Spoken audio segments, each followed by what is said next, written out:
Hello, everyone. Welcome back to Dakota's Political Circle. And today I wanted to talk about how Trump is officially signing an order to declassify the files of the JFK, the RFK, and the MLK assassinations, which is incredible.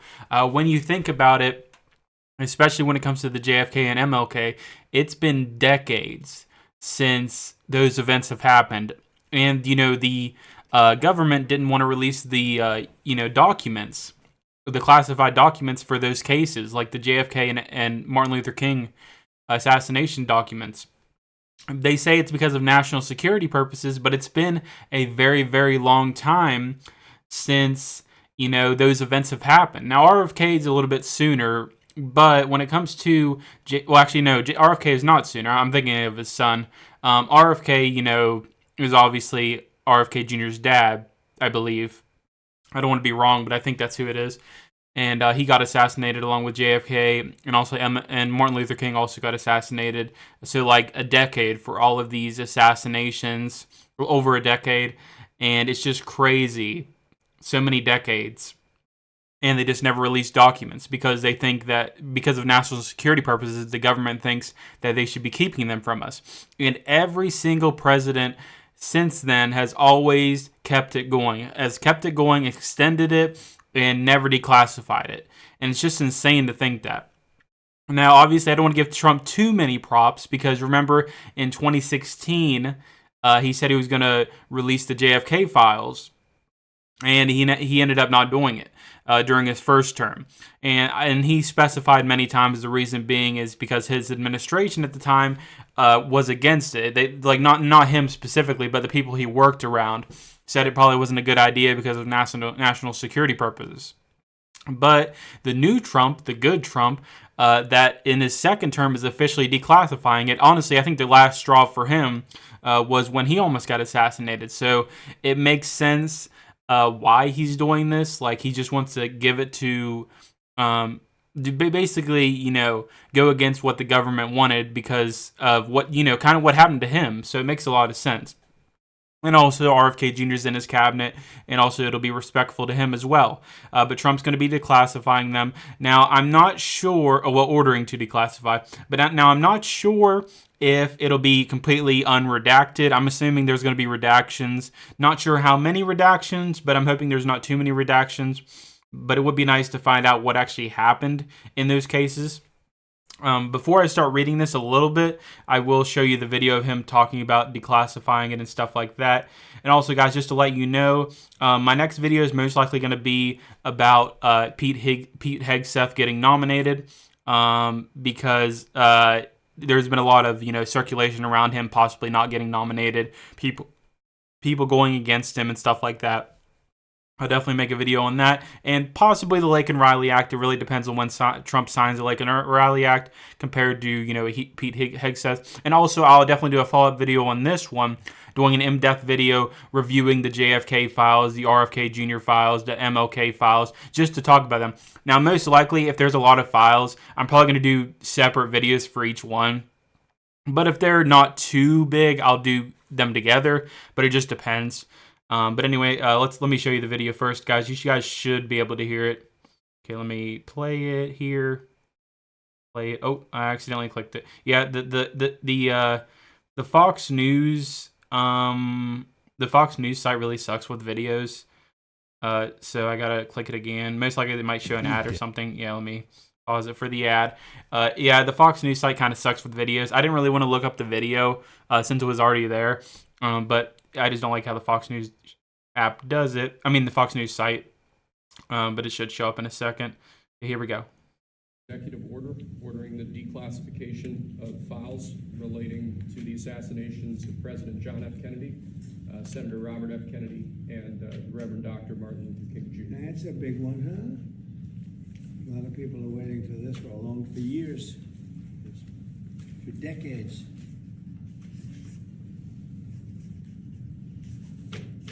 And everything will be revealed. Okay? Give that to RFK Jr. Yes, sir. All right, and yeah, that's that video. And also, if you heard Trump, he did specifically say everything is going to be revealed. Now, I'm not going to go too in depth with that. I think most likely there'll be redactions, but it would be nice if everything gets released. It's not. I don't think it's fully up to Trump when it comes to the redactions. Now he can like try to enforce it, but that doesn't mean like there would be no redactions, because of national security purposes. But I'm hoping there's not severe redactions.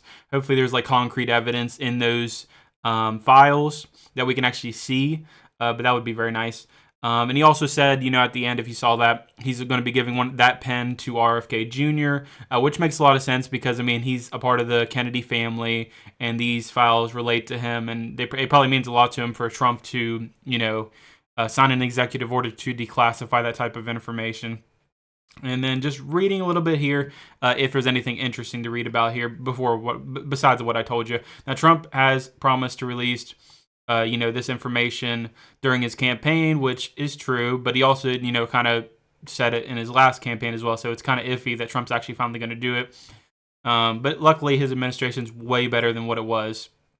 And this is kind of talking about it, to release all the files related to JFK, but an undisclosed amount of material remains under wraps for more than 6 decades after the Kennedys were killed. After Kennedy was killed in 1963, and the primary suspect was Lee Harvey Oswald. After appeals from the CIA and FBI, Trump blocked the release of hundreds of records. Trump said all the time the potential harm to the U.S. national security, law enforcement, or foreign affairs is of such gravity that it outweighs the public interest in immediate disclosure. So that was when he did it before. So I think he just had like a change of tune in a way. So luckily Trump is finally going to do it. It doesn't really talk about too much more. It kind of just explains what happened with Kennedy and Martin Luther King and all sorts of stuff like that. Now it talks about why some didn't get released. Like Martin Luther King, it says the remaining files are not due until for release until 2027. Now, Martin Luther King's was actually expected to be released at some point in 2027. So that was actually kind of expected. So there must not be too much in the Martin Luther King one, which honestly, it should have been sooner. I don't really see much of an issue with Martin Luther King's at an international level. It's probably more of like a, someone that hates Martin Luther King just decided to kill him. But when it comes to JFK and RFK, it's probably way bigger than what we know. And then also to show you this as well, I just kind of wanted to put into Grok like what could be in the RFK, JFK, and MLK files that the government doesn't want us to know. I'm just kind of curious. I know it's kind of like a conspiracy thing, but I'm just kind of curious what people might think is actually in there that the CIA doesn't want us to know. Now, let's read it first. So the first one, when it comes to the JFK files, CIA and FBI involvement, there have been persistent speculation about the involvement of intelligence agencies, particularly the CIA, in JFK's assassination, especially regarding their activities in Cuba and anti-Castro operations. Some believe these files might contain evidence or suggesting of complicity or at least negligence by these agencies, which would be very, very significant if that was the case. That would be a big reason why we should dismantle push out the CIA and FBI and make it more transparent. Conspiracy theories, the official narrative that Lee Harvey Oswald acted alone has been wildly debated. The files might include communications, surveillance records, or other documents that might either support or refute various conspiracy theories involving organized crime, foreign governments, and domestic political advisories. That's kind of like the conspiracy theory a lot of people go through. They don't think Oswald acted alone, which could show up in those official files. And then Oswald's connection, details on Oswald's activity before the assassination, particularly his time in Mexico and his potential contacts with Soviet or Cuban agents, could be of significant interest. Now, that's the one thing right there that I feel like they might redact a little bit because it connects with Soviets and Cubans. And if that is true, they might redact it because it's more of a national security concern, which I'm hoping they don't if that is actually in it, because it would show more transparency in the government. And then let's go to the RFK ones. It's not too big. The JFK one's the biggest, but let's still talk about it. So RFK, the CIA and Saran, similar to JFK, there's speculation about the CIA's role in RFK's assassination. RFK Jr. has publicly stated belief in CIA involvement, suggesting these files might include information on this aspect, which is probably true. Broader conspiracy, some believe the files might reveal connections between Saran and other actors, potentially suggesting a broader conspiracy or cover-up, including other political or criminal elements, which is kind of interesting that so many Kennedys got killed off. A lot of people could do conspiracies about it, but when you think about it, there has to be some, way that there's a connection. Like, why would there be such a big connection with the Kennedys and so many assassinations? Like some of them aren't even similar in some ways. When it comes to RFK Jr., he doesn't have that much of a similarity to certain people in the Kennedys. And it's just crazy that so many assassination attempts might happen on certain people like that. But when it comes to MLK, the FBI's surveillance, the FBI's extensive surveillance of MLK, including attempts to discredit him, is well documented. The files might contain more detailed accounts of these operations, possibly showing how far the surveillance went or if there was any FBI involvement or negligence around his assassination, which is interesting because a lot of people probably think that because at the time, MLK wasn't like really popular when it came to like the FBI and the government. So it makes sense that the FBI was trying to discredit him or trying to, get him taken out in a way. So it's quite possible. Now, James Earl Ray's motives, there could be news sites into James Earl Ray's motives, connections, or the possibility of him being part of a larger plot, given the historical context of racial tensions in the civil rights movement. Now, I don't know if there's anything too large of a plot when it comes to that, but we never know. You just really don't know. General concerns, though, when it comes to everything. National security, like I talked about, that's the big reason why they're always reluctant to, release the file. And also this is the interesting one here. This is why also people think it should be released. Embarrassment or legal repercussions. Information that can embarrass the government agencies or potentially lead to legal action might be another reason for withholding documents. This could include details of illegal surveillance or operations against American citizens. So There's a lot when it comes to stuff like this, a lot of, conspiracy and stuff like that. And you never know, the government might be holding it back for a specific reason. So hopefully we get a severely unredacted, we don't get a redacted version, like a badly redacted version. And especially when it comes to the JFK and RFK, I think there's a really, really important when it comes to not redacting them so much. When it comes to MLK, I don't think they'll redact it too much, considering it's more domestic than worldwide. So I would assume when it comes to MLK, it won't be severely redacted. I think it'll be more of like you might see some embarrassments in there when it comes to government investigating it. Probably some, horrible investigations, not really getting looked into, but more of an embarrassment, I guess you can say. Now with JFK and RFK, you just never know. And then I also wanted to bring this up, other than obviously the main point of the video. Now, let me just wrap up this before I get into the other thing. It's really great to see that Trump's actually doing stuff like this, doing stuff he promised out to do, doing something he even promised in the 2016, in 2016 that he actually decided not to do. So I'm really happy he's going against the government and actually finally doing exactly what he says. It's awesome to see that these files are releasing, and I'll definitely make a video on them, possibly in-depth videos on the actual files themselves, or, summarizing them up, talking about what's in them, all sorts of stuff you never really know. Now getting to the next topic, this is just within the video I wanted to talk about that happened today as well. So John Ratcliffe has finally, and I think it's similar in a way because it's a CIA director. So John Ratcliffe has officially been confirmed for CIA director in a 74-25 vote, which should have been way more than that considering he was Trump's former director. So, and he was a part of his last administration. I would significantly think that he would be confirmed by Marco Rubio numbers when it comes to a 99-0 or 100-0. Yeah, that's exactly what should have happened. But for some odd reason, the dislike for John Ratcliffe is just crazy in the Democrat Party. Now, it's not like horribly where it's like a 50-50 split, but it is a 74-25, which is still annoying, But just to show you right here, I also wanted to show you this. This is a good site, by the way, if you guys want to know. It's called relovote.com. It's a good site to look at votes that are going through Congress and how they passed, how they failed, stuff like that. And bringing up John Ratcliffe first, right here, he actually, like I said, it's 73-24, and it shows right here how the Dems, the Republicans, and the Dems and Republicans voted. And just to show you right here, if anyone in the Republican Party opposed, no, they did not. Not a single, and also it shows right here as well, not a single Republican opposed. And the one Dem that actually abstained is actually kind of interesting. It's Don Fetterman. Don Fetterman, for some reason, decided to abstain from voting. But I'm surprised he didn't vote for, considering his stances.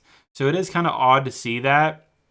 But hopefully, for other nominations, he ends up either voting for or abstaining at the very least. So we'll see about that. Now, some that supported, so this is kind of odd, like John Fetterman abstained, but then you see some of them that actually supported, like Cory Booker. Like, really, Cory Booker actually decided to support him. Some interesting ones. I kind of expected Kirsten Gillibrand in a way. Any other surprises here? I really don't see many. Really not many two surprises here. At least considering he wasn't like a controversial pick or anything. But there is Cory Booker. That's probably the biggest surprise, in my opinion, out of all of these people. Maybe Tim Kaine, I guess you could say. But yeah, based on left-wing individuals, I would say that's the most interesting one. And then, obviously the opposed, a lot of severe liberal Dems. And then I also wanted to bring this up as well. So I almost said Lincoln. Yeah, Lincoln Riley. No. The Lincoln Riley Act has officially passed the House. This is the last time it needed to pass, and I'll also be bringing that up in my next video when it does go to Trump's desk and get signed, and I'll talk about it in detail. But it did pass significantly by Republicans and a little bit by Dems, so it was, kind of bipartisan, which is good. And then also to bring this up as well, I won't bring up all of these bills, but I'll bring up this. So Pete Hegseth, which, if you guys know, he's kind of controversial based on, Dems and some Republicans. But he ended up, ended up going on a motion to vote, the Senate to vote on, actually vote on Pete Hegseth. I believe he's going to be get voted on tomorrow, is what I'm assuming. But it did get vote to actually go to a vote. So this isn't like the official voting tally. This is more like the official vote to actually vote on him for like the final vote, which obviously ended up winning, but it is only a 51-47. So it is kind of close. So that is really interesting to see there.